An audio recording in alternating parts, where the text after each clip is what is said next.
नमस्कार दोस्तों, स्वागत है आपका हमारे और आपके अपने यूट्यूब चैनल या स्टडी पॉइंट में। तो फ्रेंड्स, आज की वीडियो में हम जनरल साइंस से रिलेटेड मोस्ट इंपोर्टेंट क्वेश्चनों को सॉल्व करने वाले हैं फ्रेंड्स। और मैं यहाँ पे आपको बता दूं, मैंने 500 क्वेश्चनों की सीरीज स्टार्ट की है, जिसमें कि साइंस के सारे ही क्वेश्चन रहेंगे और इन क्वेश्चनों को हम पार्ट वाइज डिवाइड कर लेंगे फ्रेंड्स।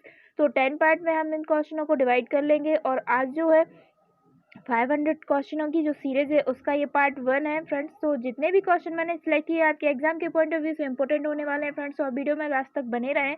और वीडियो के लास्ट में आपके लिए चैलेंजिंग क्वेश्चन रखा गया है, जिसका आंसर आपको कमेंट बॉक्स में कमेंट करके देना होगा फ्रेंड्स। तो वीडियो को आप लास्ट तक जरूर देखें और यदि आपको वीडियो अच्छा लगता है तो वीडियो को एक बार लाइक और शेयर जरूर कर दिया करें। तो चलिए आज का वीडियो में स्टार्ट कर लेते हैं।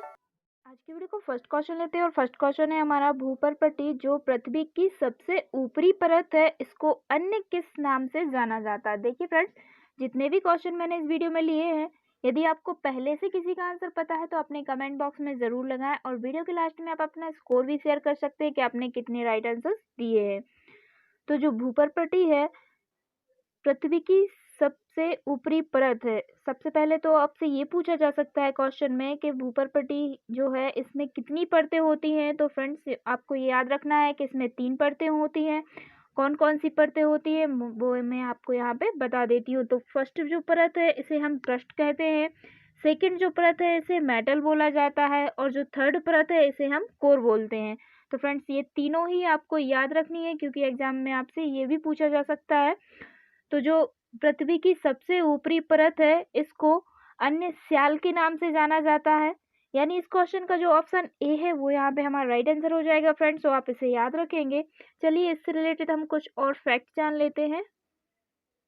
तो फ्रेंड्स देखिए, यहाँ पर हम और फैक्ट जान लेते हैं कुछ इससे रिलेटेड। तो जो भूपर्पटी परत है यह 2 तत्वों से मिलकर बना होता है। यानी जो क्रस्ट है, पृथ्वी की जो सबसे ऊपरी परत है, भूपर्पटी की जो सबसे ऊपरी परत है, इसे क्रस्ट बोला जाता है और यह 2 तत्वों से मिलकर बना है। कौन कौन सा? तो सिलिका और एल्यूमिनियम। सिलिका और एल्यूमिनियम से मिलकर बना है।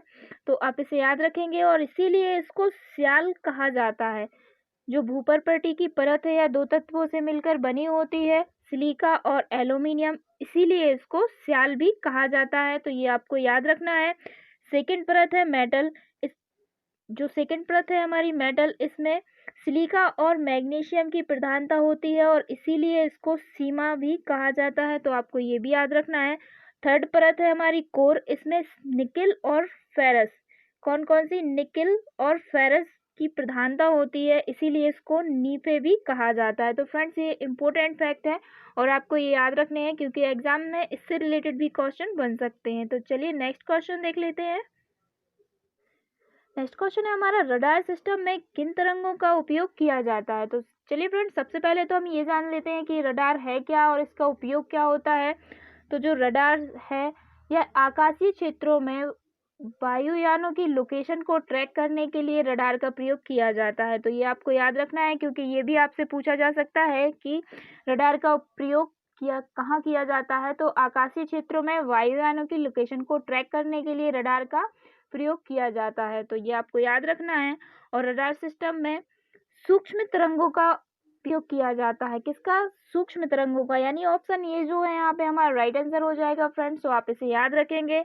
बात करें यहाँ पे हम रडार की फुल फॉर्म की, तो रेडियो डेटेक्शन एंड रेंजिंग जो है इसका फुल फॉर्म हो जाएगा फ्रेंड्स। तो आपको ये भी याद रखना है। क्वेश्चन इंपॉर्टेंट है फ्रेंड्स, तो आप इसे याद रखें। थर्ड क्वेश्चन है हमारा, एंड्रॉयड के विकास के लिए आधिकारिक भाषा कौन सी है। तो फ्रेंड्स, सबसे पहले तो हम ये जान लेते हैं कि एंड्रॉयड है क्या। तो जो एंड्रॉयड है यह एक मोबाइल ऑपरेटिंग सिस्टम है जिसका प्रयोग स्मार्टफोन में किया जाता है। एंड्रॉयड ऑपरेटिंग सिस्टम को गूगल ने डेवलप किया था फ्रेंड्स। तो आप इसे भी याद रखेंगे।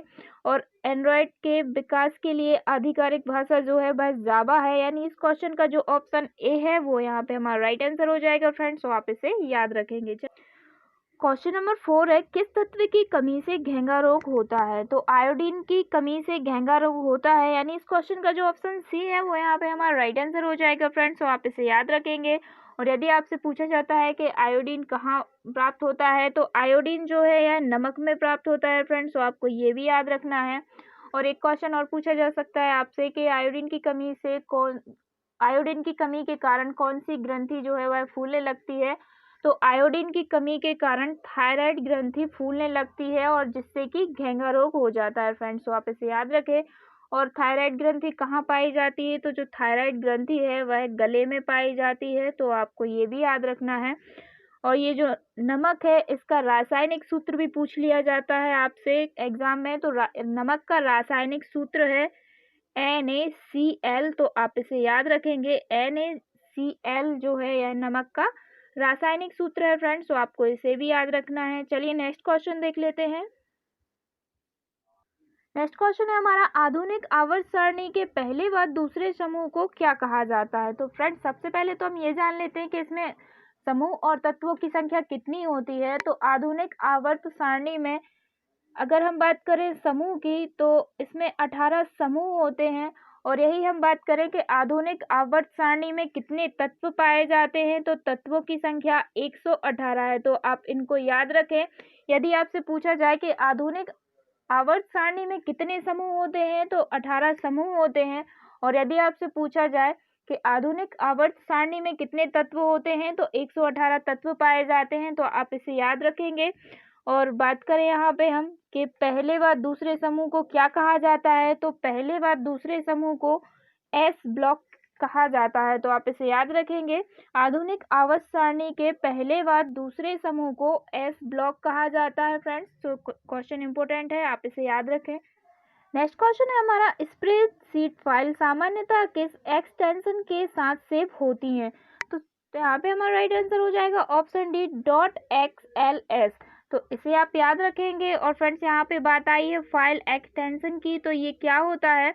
तो जो एक्सटेंशन है या किसी फाइल के नाम में डॉट के बाद जो नाम लिखा जाता है उसे फाइल एक्सटेंशन कहते हैं। और इसको फाइल का द्वितीयक नाम भी कहा जाता है। तो आप इसे याद रखेंगे फ्रेंड्स। चलिए नेक्स्ट क्वेश्चन देख लेते हैं। नेक्स्ट क्वेश्चन है हमारा, निम्नलिखित में से कौन द्रव्यमान की इकाई नहीं है? तो फ्रेंड्स निम्नलिखित में से जो डाइन है यह द्रव्यमान की इकाई नहीं है, यानी ऑप्शन डी जो है यहाँ पे हमारा राइट आंसर हो जाएगा। डाइन जो है यह CgS में बल का मात्रक है फ्रेंड्स। तो आप इसे याद रखेंगे। जो डायन है यह CgS में बल का मात्रक है। तो ये क्वेश्चन आप याद रखें। चलिए नेक्स्ट क्वेश्चन देख लेते हैं। नेक्स्ट क्वेश्चन हमारा, निम्न में से किसकी अधिकता के कारण मधुमेह यानी डायबिटीज होता है? तो देखिए फ्रेंड्स, रक्त में ग्लूकोज की मात्रा बढ़ने से मधुमेह यानी डायबिटीज नामक रोग होता है और इसके उपचार के लिए इंसुलिन का प्रयोग किया जाता है। यानी इस क्वेश्चन का जो ऑप्शन सी है वो यहाँ पे हमारा राइट आंसर हो जाएगा फ्रेंड्स। तो आप इसे याद रखेंगे। चलिए नेक्स्ट क्वेश्चन देख लेते हैं। क्वेश्चन नंबर 9 है, किस विटामिन की कमी से पुरुषों में नपुंसकता और स्त्रियों में बांझपन का खतरा बढ़ जाता है? तो यहाँ पे हमारा राइट आंसर हो जाएगा ऑप्शन है विटामिन ई। विटामिन ई की कमी के कारण पुरुषों में नपुंसकता और स्त्रियों में बांझपन का खतरा बढ़ जाता है।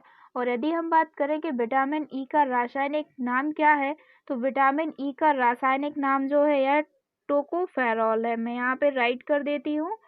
टोकोफेरॉल जो है यह विटामिन ई का रासायनिक नाम है फ्रेंड्स। तो आप इसे भी याद रखें। तो चलिए नेक्स्ट क्वेश्चन देख लेते हैं हम। क्वेश्चन नंबर 10 है, वर्णांधता यानी कलर ब्लाइंडनेस रोग में वाहक का काम कौन करता है? तो यहाँ पे हमारा राइट आंसर हो जाएगा ऑप्शन बी, स्त्रियां। तो आप इसे याद रखेंगे। चलिए नेक्स्ट क्वेश्चन देख लेते हैं। नेक्स्ट क्वेश्चन है हमारा, हथेली पर रखने पर निम्न में से कौन सा तत्व पिघल जाता है? तो यहाँ पे हमारा राइट आंसर हो जाएगा ऑप्शन सी, उपर्युक्त दोनों ही। यानी गैलियम और सीजियम जो तत्व हैं यह हथेली पर रखने पर पिघल जाते हैं, क्योंकि इन दोनों तत्वों का गलनांक जो है बहुत ही कम होता है। तो यहाँ पे हमारा राइट आंसर हो जाएगा ऑप्शन सी फ्रेंड्स। तो आप इसे याद रखें। तो चलिए नेक्स्ट क्वेश्चन देख लेते हैं।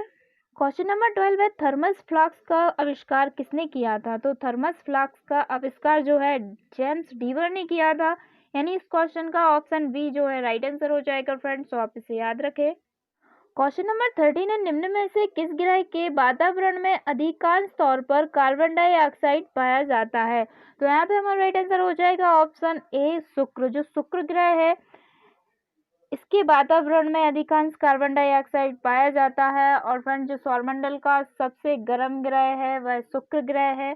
और शुक्र ग्रह जो है यह सबसे चमकीला ग्रह भी है। तो फ्रेंड्स आप इसे याद रखेंगे। चलिए नेक्स्ट क्वेश्चन देख लेते हैं। क्वेश्चन नंबर 14 है, टाइफाइड बुखार किसके द्वारा होता है? तो टाइफाइड जो बुखार है या जीवाणु यानी बैक्टीरिया के कारण होता है फ्रेंड्स, तो आप इसे याद रखेंगे। चलिए नेक्स्ट क्वेश्चन देख लेते हैं। क्वेश्चन नंबर 15 है, निम्न में से मीथेन गैस का उत्पादन करने वाला क्षेत्र कौन सा है? तो मीथेन गैस का उत्पादन करने वाला जो क्षेत्र है वह धान का खेत, यानी इस क्वेश्चन का जो ऑप्शन सी है वो यहाँ पे हमारा राइट आंसर हो जाएगा। और यहाँ पे यदि हम बात करें मीथेन का रासायनिक सूत्र, तो मीथेन का रासायनिक सूत्र है CH4, तो आप इसे भी याद रखेंगे। क्वेश्चन नंबर 16 है, पॉलीथीन किससे बनता है? तो यहाँ पे हमारा राइट आंसर हो जाएगा ऑप्शन सी, उपर्युक्त दोनों, यानी जो ईथेन और एलिथीन है इससे पॉलीथीन बनता है। तो फ्रेंड्स यहाँ पे हमारा ऑप्शन आंसर जो है ऑप्शन सी हो जाएगा, तो आप इसे याद रखेंगे। चलिए क्वेश्चन नंबर 17 है, किस विटामिन की कमी से बाल गिरते हैं? तो विटामिन B7 की कमी से बाल गिरने लगते हैं, यानी इस क्वेश्चन का जो ऑप्शन बी है वो यहाँ पे हमारा राइट आंसर हो जाएगा फ्रेंड्स, तो आप इसे याद रखेंगे। चलिए नेक्स्ट क्वेश्चन देख लेते हैं। नेक्स्ट क्वेश्चन है हमारा, हास्य गैस यानी लाफिंग गैस का रासायनिक सूत्र क्या है? तो यहाँ पे हमारा राइट आंसर हो जाएगा ऑप्शन है N2O। जो N2O है यानी नाइट्रस ऑक्साइड, यह लाफिंग गैस का रासायनिक सूत्र है फ्रेंड्स, तो आप इसे याद रखें। यही बात करें हम NaCl की, तो यह यानी सोडियम क्लोराइड, तो यह साधारण नमक का रासायनिक सूत्र है।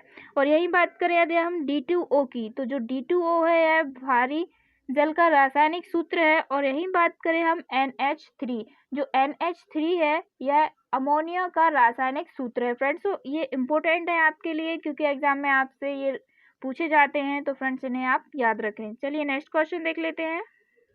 क्वेश्चन नंबर 19 है, एक वयस्क स्वस्थ मनुष्य एक दिन में औसतन कितना मूत्र उत्सर्जित करता है? तो यहाँ पे हमारा राइट आंसर हो जाएगा ऑप्शन है लगभग 1.5 लीटर। एक वयस्क स्वस्थ मनुष्य एक दिन में औसतन 1.5 लीटर मूत्र उत्सर्जित करता है, तो आपको ये याद रखना है फ्रेंड्स। और यदि आपसे पूछा जाता है कि मूत्र का पीला रंग किसके कारण होता है, तो मूत्र का पीला रंग जो है यूरोक्रोम की उपस्थिति के कारण होता है। और यदि आपसे मूत्र का पीएच मान पूछा जाता है तो मूत्र का पीएच मान 6 होता है फ्रेंड्स, तो आप इसे भी याद रखें। चलिए नेक्स्ट क्वेश्चन देख लेते हैं। नेक्स्ट क्वेश्चन है हमारा, किस तत्व का परमाणु क्रमांक 3 होता है? तो जो लिथियम है इसका परमाणु क्रमांक जो है 3 होता है, यानी इस क्वेश्चन का जो ऑप्शन बी है वो यहाँ पे हमारा राइट आंसर हो जाएगा। यदि हम बात करें कि लिथियम किस प्रकार की धातु है, तो लिथियम सबसे हल्की धातु है। यदि आपसे पूछा जाता है कि सबसे हल्की धातु कौन सी होती है, तो लिथियम सबसे हल्की धातु होती है। बात करें इसके फॉर्मूले की, तो इसका फॉर्मूला जो है Li होता है, तो आप इसे भी याद रखेंगे। और जो लिथियम है यह इसका ऑटोमिक नंबर 3 होता है फ्रेंड्स, तो आप इसे याद रखें। और यदि आपसे पूछा जाए कि सबसे भारी धातु कौन सी होती है, तो ऑस्मियम, मैं यहाँ पे राइट कर देती हूँ, जो ऑस्मियम है यह सबसे भारी धातु होती है, तो आप इसे भी याद रखें। यदि आपसे पूछा जाए कि सबसे हल्की धातु कौन सी है, तो लिथियम। और यदि आपसे सबसे भारी धातु पूछा जाता है कि सबसे भारी धातु कौन सी है, तो वह ऑस्मियम है, तो आप इसे भी याद रखेंगे। चलिए नेक्स्ट क्वेश्चन देख लेते हैं। क्वेश्चन नंबर 21 है, निम्न में से किस गैस को अजनबी गैस के नाम से भी जाना जाता है? तो जो जीनोन है इसको अजनबी गैस के नाम से भी जाना जाता है, यानी इस क्वेश्चन का जो ऑप्शन बी है वो यहाँ पे हमारा राइट आंसर हो जाएगा। जीनान गैस जो है फ्रेंड्स, इसे अज्ञात या फिर अजनबी या स्ट्रेंजर गैस कहा जाता है, तो आप इसे याद रखेंगे। बात करें यहाँ पे हम इसके रासायनिक प्रतीक की, तो इसका रासायनिक प्रतीक जो है Xe है और इसका परमाणु क्रमांक जो है यह 44 है, तो आप इसे भी याद रखेंगे। जीनान का परमाणु क्रमांक 44 है, तो आप इसे याद रखें। चलिए नेक्स्ट क्वेश्चन देख लेते हैं। क्वेश्चन नंबर 22 है, बर्फ को पिघलाने के लिए किसका प्रयोग किया जाता है? तो बर्फ को पिघलाने के लिए नमक का प्रयोग किया जाता है, यानी ऑप्शन ए जो है यहाँ पे हमारा राइट आंसर हो जाएगा, तो आप इसे याद रखेंगे। क्वेश्चन नंबर 23 है, किस उपकरण में जाइरोस्कोप यानी घूर्णांकदर्शी का प्रयोग किया जाता है? तो यहाँ पे हमारा राइट आंसर हो जाएगा ऑप्शन बी, माउस। देखिए फ्रेंड्स, जाइरोस्कोप यानी जो है किसी वस्तु की कोणीय स्थिति को मापने के लिए इसका प्रयोग किया जाता है और इसकी क्रियाविधि कोणीय संवेग संरक्षण के सिद्धांत पर आधारित है, तो ये आपको याद रखना है। चलिए नेक्स्ट क्वेश्चन देख लेते हैं। क्वेश्चन नंबर 24 है, चार्ल्स डार्विन का सिद्धांत किस पुस्तक में प्रतिपादित किया गया था? तो यहाँ पे हमारा राइट आंसर हो जाएगा option A, the origin of species. इसका मतलब होता है प्रजातियों की उत्पत्ति। द ओरिजिन ऑफ स्पीज जो है इसका मतलब होता है प्रजातियों की उत्पत्ति, और चार्ल्स डार्विन का सिद्धांत इसी पुस्तक में प्रतिपादित किया गया था फ्रेंड्स, तो आप इसे याद रखेंगे। और इन्होंने क्रम विकास का सिद्धांत भी दिया था, तो आपको ये भी याद रखना है। जो चार्ल्स डार्विन है इन्होंने क्रम विकास का भी सिद्धांत दिया था, तो आप ये याद रखेंगे। चलिए नेक्स्ट क्वेश्चन देख लेते हैं। नेक्स्ट क्वेश्चन है हमारा, पुरुषों की नसबंदी को क्या कहा जाता है? तो पुरुषों की नसबंदी को वैक्सोटॉमी कहा जाता है, यानी इस क्वेश्चन का जो ऑप्शन ए है वो यहाँ पे हमारा राइट आंसर हो जाएगा। बात करें यहाँ पे हम ट्यूबेक्टॉमी की, तो जो ट्यूबेक्टॉमी है यह महिलाओं की नसबंदी को कहा जाता है। बात करें यहाँ पे हम डेमोग्राफी की, जो डेमोग्राफी है या जनसंख्या के अध्ययन को कहा जाता है फ्रेंड्स, तो ये ऑप्शन भी आपके क्लियर हो गए यहाँ पर, तो आप इन्हें भी याद रखेंगे। चलिए नेक्स्ट क्वेश्चन देख लेते हैं। तो चलिए फ्रेंड्स, यहाँ पे हमारा वीडियो कंप्लीट होता है। 25 क्वेश्चन जो हैं हमारे कंप्लीट हो चुके हैं, और ये आपका लास्ट क्वेश्चन है जो कि आपके लिए आज का चैलेंजिंग क्वेश्चन रहेगा। तो आज का आपका चैलेंजिंग क्वेश्चन है, प्रकाश का वेग सर्वप्रथम किसने मापा? तो आपके सामने 4 ऑप्शन है फ्रेंड्स, जो भी इसका राइट आंसर है आप अपने कमेंट बॉक्स में ज़रूर लगाएं। वीडियो देखने के लिए thank you friends. I hope आपको वीडियो अच्छा लगा होगा, और यदि आपको वीडियो अच्छा लगा है तो वीडियो को एक बार लाइक ज़रूर कर दें। अपनी स्टडी ग्रुप और फ्रेंड्स के साथ वीडियो को ज़्यादा से ज़्यादा शेयर करें। यदि आप हमारे चैनल पर नए हैं तो चैनल को अभी सब्सक्राइब कर लें, बेल आइकन प्रेस जरूर करें ताकि आपको हमारे न्यू वीडियो की अपडेट तुरंत मिल सके। और इसी तरह के वीडियो देखने के लिए आप हमारी प्लेलिस्ट पर जाके विजिट कर सकते हैं फ्रेंड्स। और काफ़ी दिन से मैंने वीडियो अपलोड नहीं किया था, लेकिन अब कोशिश यही रहेगी कि आपको रोज़ एक वीडियो प्रोवाइड किया जाए। तो फ्रेंड्स बने रहिए हमारे रिया स्टडी पॉइंट चैनल के साथ। इसी तरह के और भी अच्छे वीडियो के देखने के लिए फ्रेंड्स विजिट करें प्लेलिस्ट पर, और सब्सक्राइब कर लें रिया स्टडी पॉइंट चैनल को। तो आज के लिए इतना ही, धन्यवाद, जय हिंद।